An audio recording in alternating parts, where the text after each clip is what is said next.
প্রতিষ্ঠান, সমস্ত রাষ্ট্র ব্যবস্থা পকেটের মধ্যে ঢুকে যায়। এবং এইটাই ইতিহাস হিসাবে এসছে। শেখ হাসিনা এটাকে একেবারে মানে সর্বোচ্চ শিখরে নিয়ে গেছে, একেবারে এটাকে একটা নগ্ন চেহারায় নিয়ে গেছে।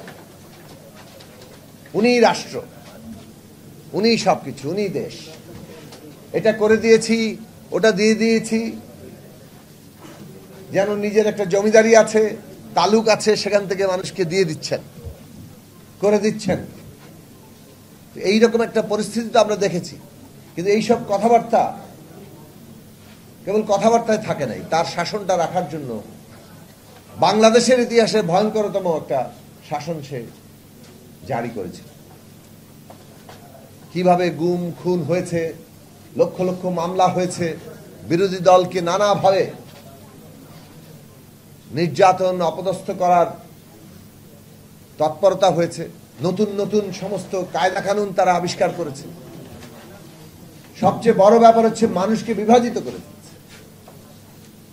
মানুষকে বিভাজিত করে নানা ট্যাগিং দিয়ে তারা দমন পীড়নটাকে জায়েজ করেছে।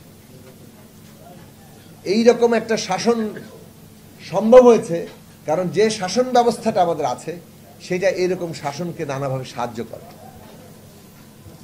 এর কোন রকম প্রতিরোধ তৈরি করে না, সব জায়গায় নিয়ন্ত্রণ প্রতিষ্ঠা করা যায়। যার ফলে বাংলাদেশের ইতিহাসে একটা গুরুত্বপূর্ণ রাজনৈতিক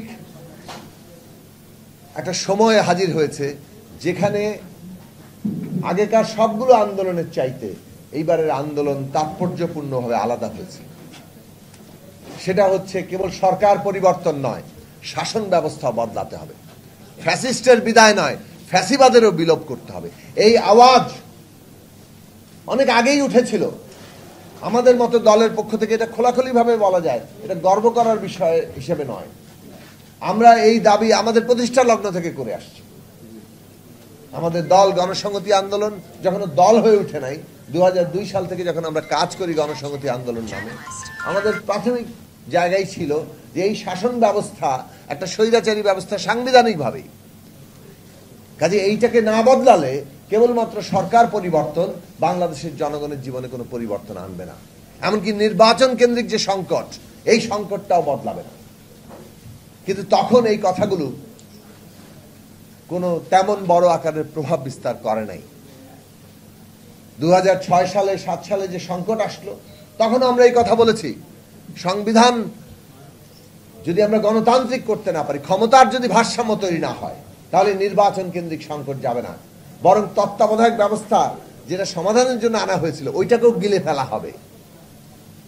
শেষ পর্যন্ত 2011 সালে এসে পুরো তত্ত্বাবধায়ক ব্যবস্থা গিলে খেয়ে ফেলা হবে পঞ্চদশ সংশোধনীর মাধ্যমে। এমনকি 14 সালের ওই রকম একটা তামাশার নির্বাচনের পরও এই শাসন ব্যবস্থা বদল, বাংলাদেশে একটা নতুন জাতীয় সনদ দরকার, যেখানে সবগুলো রাজনৈতিক দল রাজনীতির নিয়ম বদলাবে এবং কিভাবে রাজনীতি চলবে সেইটা ঠিক করতে হবে।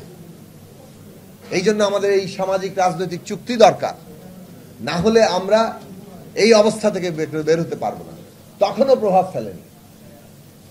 এই কথা জোরের সাথে বলা যায়, ডক্টর কামাল হোসেনের নেতৃত্বে যখন জাতীয় ঐক্য ফ্রন্ট গঠিত হয়েছিল, যেখানে বিএনপিও যুক্ত হয়েছিল, মূলত বিএনপির উদ্যোগেই বলা চলে সেইটা তখন হয়েছিল। সেই কনভেনশনে আমরা এই কথা বলেছিলাম যে আমাদের নতুন একটা সামাজিক রাজনৈতিক চুক্তি দরকার, একটা নতুন জাতীয় সনদ দরকার, যেখানে আমরা এই শাসন ব্যবস্থা বদলাতে পারব। কারণ এইটা টিকিয়ে রেখে কেবল একটি নির্বাচন এই অবস্থা থেকে আমাদের মুক্ত করবে না। 18 সালের নির্বাচনের আগেও এটা প্রধান রাজনৈতিক প্রশ্ন হয়নি।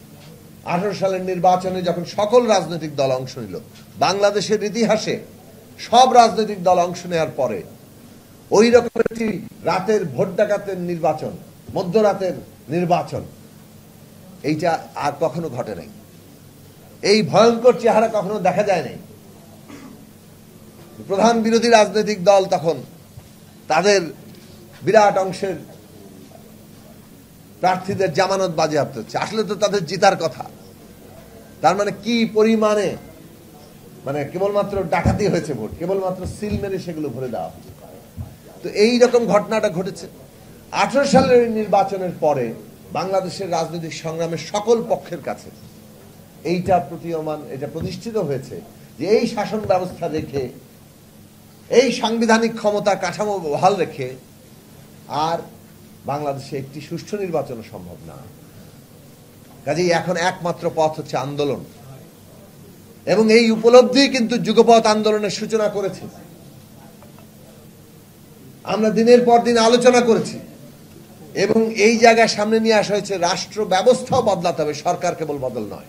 সরকার তো বদলাতে হবেই, এই সরকারকে বিদায় নিতে হবে, একই সাথে শাসন ব্যবস্থা, রাষ্ট্র ব্যবস্থা বদলাতে হবে।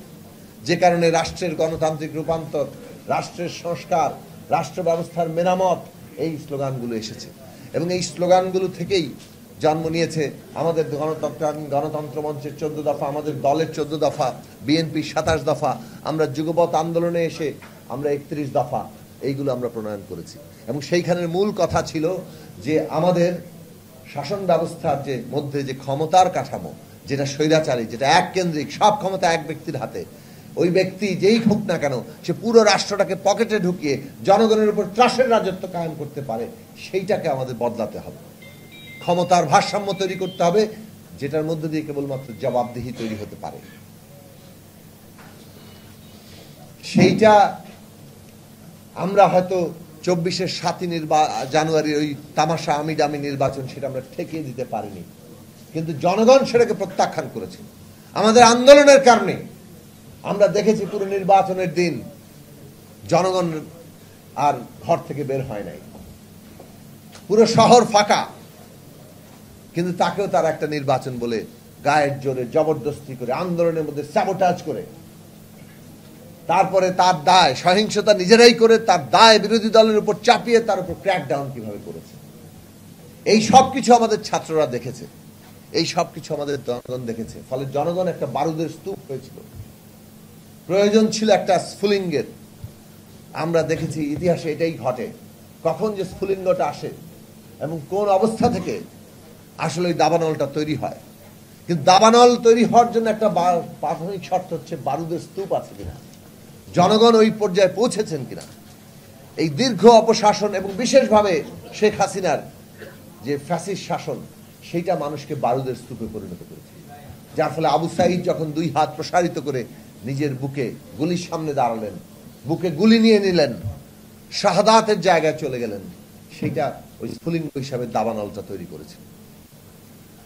এবং আমাদের ছাত্র সমাজের মধ্যে আমরা দেখেছি যে এই যে রাজনৈতিকভাবে যে জায়গাটা এসেছিল, যে কেবল সরকার নয়, কেবল ফ্যাসিস্টের বিদায় নয়, রাষ্ট্র ব্যবস্থা, শাসন ব্যবস্থা এবং ফ্যাসিবাদের বিলোপ করতে হবে এবং তাকে পরিবর্তন করতে হবে, সেই জায়গাটা তারা গ্রহণ করেছিল। কাজে এই প্রশ্নটা সংগ্রামের ভেতর দিয়ে একটা জাতীয় প্রশ্নে পরিণত হয়েছে। যে কোনো অভ্যুত্থান কিংবা বিপ্লবী একটা ঘটনা নতুন একটা ব্যবস্থার জন্ম দেয়, না হলে সেটা তো বড় পরিবর্তন হিসেবে আমরা গ্রহণ করতে পারি না। 24-এর অভ্যুত্থান বাংলাদেশের ইতিহাসের একটা অবিস্মরণীয় অধ্যায়, কিন্তু এত বড় একটা ঘটনা কি আসলে নতুন ব্যবস্থার জন্ম দেবে? এইটা আমাদের সামনে বড় প্রশ্ন। নতুন ব্যবস্থার জন্য নতুন মানুষও লাগবে। নতুন মানুষ মানে কি? আমরা যে মানুষ, আমরা তো পুরনো মানুষ, আমরা কিভাবে নতুন হব? মানুষ কিভাবে নতুন হয়? মানুষ যখন চিন্তা করে নতুন করে, তখন সে নতুন মানুষে পরিণত হয়। একই মানুষ, সে যদি নিজেকে চিন্তার দিক থেকে, তার কাজের দিক থেকে বদলাতে পারে, তাহলে সে নতুন মানুষ হিসেবে জন্ম লাভ করে। এই কারণে আমরা যখন চিন্তা করি, আমরা আসলে অস্তিত্ববান হয়ে উঠি। আমাদের চিন্তার মধ্য দিয়ে আমরা নিজেদেরকে বদলে নেই, ফলে এই নতুন মানুষের জন্ম ঘটে। আজকের বাংলাদেশের যে রাজনৈতিক বাস্তবতা, 24-এর যে অভ্যুত্থান পরবর্তী রাজনৈতিক বাস্তবতা, সেখানে আমরা যদি নিজেদেরকে, প্রতিটি দল, প্রতিটি নেতৃত্ব নিজেদেরকে বদলাতে না পারি, তাহলে আগামী দিনে আর তারা কেউ প্রাসঙ্গিক থাকবেন না। যত বড় দল হোক, যত বড় নেতা হন, এই যে মানুষের আকাঙ্ক্ষা 24-এর অভ্যুত্থানের মধ্য দিয়ে তৈরি হয়েছে, সেই আকাঙ্ক্ষাকে যদি আমরা ধারণ করতে না পারি, আমরা যদি মনে করি পুরনো বন্দোবস্তেই সবকিছু চলবে, ওই দখল, ওই আমাদের গায়ের জবরদস্তি রাজনীতি, তাহলে আপনারা ভাবতে পারেন যে এটা বোধহয় স্থায়ী হবে। এতদিন ওরা করেছে, এখন অন্যরা করবে, এটা চলবে না। বাংলাদেশের রাজনীতিতে 24-এর গণঅভ্যুত্থান এই সীমারেখা টেনে দিয়েছে। নতুন ব্যবস্থার জন্ম এখন একটা অনিবার্য ঘটনা, এটা ঘটতেই হবে।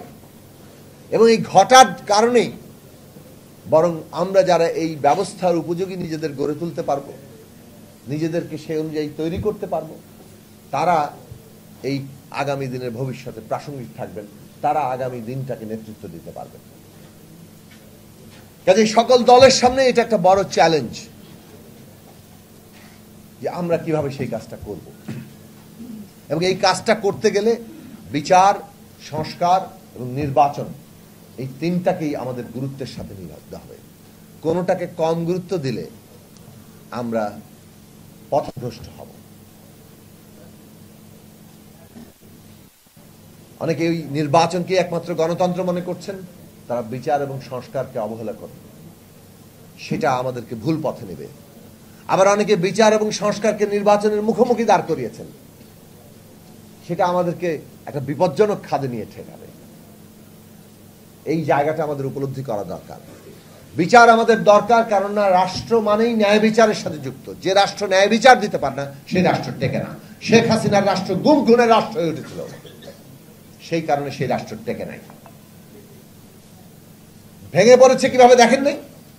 একটা বাহিনী পুরো ছত্রভঙ্গ হয়ে পুলিশ তাকে যেভাবে ব্যবহার করেছে, তারা পালিয়ে গেছে, মসজিদের ইমাম পর্যন্ত পালিয়ে গেছে, ব্যাংক গভর্নর পালিয়ে গেছে, এইভাবে পুরো ব্যবস্থাটা দাঁড়িয়েছে। তাহলে এই রাষ্ট্র এভাবে ভেঙে পড়ে।